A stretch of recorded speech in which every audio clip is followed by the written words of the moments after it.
Vamos continuar a leitura do livro de Jerry Bridges, Pecados Intocáveis, capítulo 18, parte 1. Inveja, ciúme e pecados afins. Recentemente fiquei sabendo que uma amiga que escreveu tantos livros quanto eu vive recebendo convites para dar palestras aos 4 cantos do mundo. Ao ouvir isso, pensei com os meus botões. Escrevi tantos livros quanto ela. Por que não me fazem tantos convites desse tipo? Fui tentado, ainda que apenas rapidamente, a ficar com inveja dela. Inveja é a percepção dolorosa e muitas vezes cheia de ressentimento de que alguém está usufruindo de algum privilégio. Às vezes, queremos esse mesmo privilégio, o que resulta no pecado da cobiça, e podemos acabar ficando ressentidos com a pessoa que tem o que não temos. Mas não invejamos as pessoas em geral. Normalmente, a inveja nos tenta em 2 áreas. Primeiro, somos propensos a invejar as pessoas com quem mais nos identificamos. Segundo, somos propensos a invejá-las nas coisas que mais valorizamos. Minha amiga escritora se encaixa nessas 2 áreas. Nós dois lutamos na mesma arena, ensino e literatura, que é uma área que valorizo muitíssimo. Nós dois temos usufruído muitas bênçãos em nosso trabalho, mas nenhum de nós se tornou o que eu chamaria de um escritor ou professor famoso. Assim, identifico-me com ela como colega, escritor e professor, de reputação mais ou menos comparável na área que me é mais preciosa. O que, então, instigou a inveja? O fato de a escritora usufruir um privilégio que eu não tenho. Ela recebe todos esses convites para dar palestras internacionais, enquanto eu não recebo praticamente nenhum. A ironia é que não gosto de viajar para fora do país, não gosto de voos longos, nem de passar pela imigração, nem de lidar com moeda estrangeira, nem de reuniões com pessoas cujo idioma desconheço. Então, por que fui tentada a invejar minha amiga? Porque ela estava sendo mais reconhecida do que eu. Percebeu como a tentação da inveja é sutil? Nunca sou levada a invejar músicos, nem artistas, nem empresários e profissionais bem-sucedidos. Admiro alguns deles, mas não os invejo.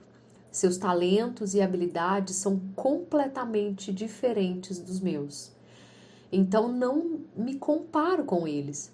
Mesmo nas áreas de ensino e literatura, existem tantos profissionais que são claramente muito mais talentosos do que eu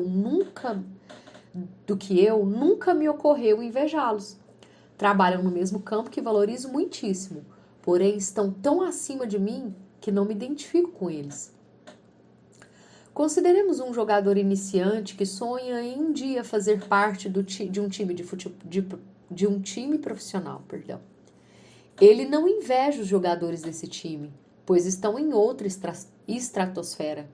Talvez inveje um colega do time que esteja se destacando mais do que ele, especialmente se achar que o colega está sendo favorecido pelo treinador. Um corretor de seguros provavelmente não inveja um atleta que ganha um salário colossal, mas pode muito bem invejar um corretor que venda mais seguros do que ele. É improvável que o pastor de uma igreja pequena ou média inveje o pastor de uma mega igreja, mas será tentado a invejar um pastor do mesmo bairro cuja igreja esteja crescendo mais do que a sua. O motivo de sermos invejosos nessas situações é que existem tantas semelhanças que as diferenças saltam aos olhos. Pais invejam pais quando os filhos destes são melhores alunos ou atletas do que os seus, ou quando têm melhores empregos, se os filhos forem adultos. Quem sabe, em nosso caso, não invejamos amigos que moram em casas mais bonitas do que a nossa ou que dirigem carros mais luxuosos. As causas da inveja são infinitas. Sempre que nos comparamos com alguém em uma situação melhor do que a nossa, deparamo-nos com a tentação de invejá-lo.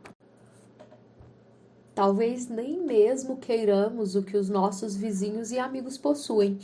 Simplesmente nos ressentimos porque eles possuem o que não temos. Ao sermos tentados a ter inveja de alguém, é bom lembrarmos que a inveja, embora nos pareça um pecado sutil e insignificante, faz parte dos pecados odiosos que Paulo relaciona em Romanos 1:29 e Gálatas 5:21. Ciúme. Ciúme e inveja são pecados bem semelhantes. Na verdade, geralmente equiparamos os dois termos como sinônimos. Existe, porém, entre eles uma tênue diferença que nos ajudará a enxergar mais uma vez como nossos corações são pecadores. Ciúme é normalmente definido como intolerância com os concorrentes. Existem situações em que o ciúme tem razão de ser, como no caso de alguém estar tentando lhe roubar o cônjuge. Deus chegou a afirmar que ele é um Deus zeloso, ciumento, que não tolera que ninguém, nem nada, a não ser ele mesmo, sejam adorados. Êxodo 25. Contudo, o ciúme pecaminoso ocorre quando receamos que alguém se torne igual ou até mesmo superior a nós. A Bíblia oferece vários exemplos em que o ciúme aflorou e, assim, conseguimos ver que cara ele tem. No início da igreja cristã, quando as autoridades judaicas ainda mandavam e desmandavam, Lucas conta que o sumo sacerdote e os saduceus foram tomados de inveja, tomados de inveja dos apóstolos, porque mais e mais judeus estavam aceitando Cristo, conforme Atos 5:17 e 18. Mais tarde, durante o ministério de Paulo, Lucas registra que os judeus da Antioquia da Psídia se encheram de inveja de Paulo e Barnabé, porque grandes multidões se reuniam para ouvir a pregação de Paulo, conforme Atos 13, 44 e 45. A ilustração bíblica clássica é o ciúme perverso que o rei Saul tinha de Davi. Depois que Davi matou Golias, as mulheres de Israel cantaram: Saul feriu milhares, mas Davi 10 milhares, conforme 1 Samuel 18:7. Saul se enfureceu porque elas deram mais honra a Davi do que a ele. Dali em diante, o rei passou a ver Davi como um rival e teve inveja dele. Nós também podemos ficar enciumados se formos abençoados por Deus em alguma área da vida ou do ministério e, de repente, alguém aparecer e conseguir mais resultados do que nós. Imaginemos que o Bento, vendedor de carro, tenha sido muito bem sucedido e nos últimos 3 anos ganhou o troféu de melhor vendedor da concessionária. Mas o novo vendedor é contratado e rapidamente ultrapassa o Bento. O novato recebe os elogios e prêmios que antes iam para o Bento. É provável que o Bento seja levado a ter ciúme do outro. Situações assim acontecem o tempo todo. Sempre aparece alguém que é mais jovem, ou mais capacitado, ou mais talentoso que nós. Quando isso acontece, a maioria de nós fica enciumada. Não queremos que ninguém mais usufrua do sucesso ou das bênçãos divinas que experimentamos. Como, então, lidar com a tentação da inveja ou do ciúme? Primeiro, podemos sempre, como em muitas outras áreas de pecados sutis, nos abrigar na soberania de Deus. Precisamos reconhecer que é Deus quem nos concede talentos, habilidades e dons espirituais. Se quisermos sair vitoriosos no combate à inveja e ao ciúme, temos de colocar Deus em campo.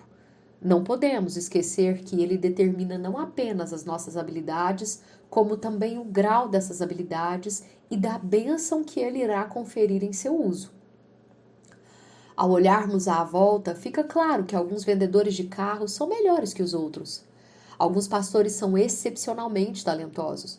Algumas pessoas são mais habilidosas em trabalhar com as mãos na construção de coisas e nos ofícios mecânicos. Não só existem talentos e dons diferentes, como também há uma ampla diversidade das bênçãos de Deus sobre esses talentos.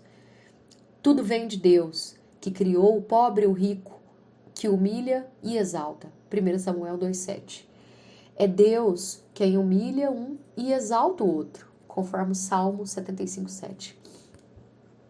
Precisamos reconhecer que ter inveja e ciúme é tirar Deus de cena ou então acusá-lo de ser injusto. E assim nós concluímos a primeira parte do capítulo sobre inveja, ciúme e pecados afins.